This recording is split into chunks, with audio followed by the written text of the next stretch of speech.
And in just a few days, the Olympic torch is supposed to start its journey to the summit of Mount Everest. That is complicating the efforts of the intrepid climbers who've spent years preparing to scale the world's highest mountain and thousands of dollars for the chance to try it.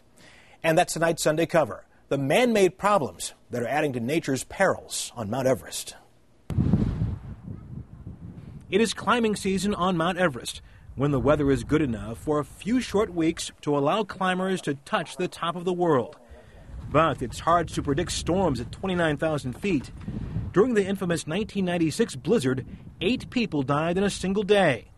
But it isn't just the weather and terrain that make Everest such a dangerous place these days. Even from the highest camp in the world, people have their caches of oxygen bottles stolen, tents and sleeping bags stolen, ropes vanish on the mountain. There's been a certain amount of sabotage. Michael Kotis has climbed on Everest twice and has just written a book called High Crimes.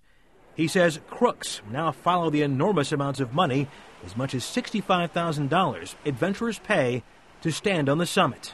Is it true that extortion is also part of the game?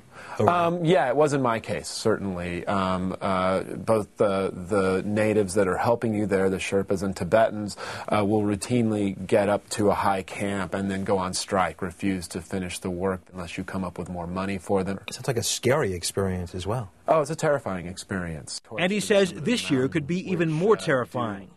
Mount Everest, on the border of Nepal and Chinese-ruled Tibet, is a stop on the round-the-world Olympic torch relay. Both governments are worried the torch will attract protesters opposed to China's human rights record in Tibet.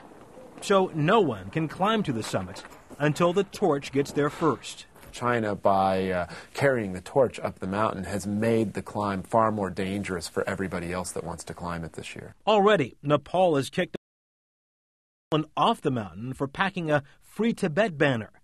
Nepalese soldiers have been told to use whatever means necessary to quiet protesters, even if it means shooting them. And climbers are not allowed to communicate with the world back home. Teams aren't allowed to use their satellite phones.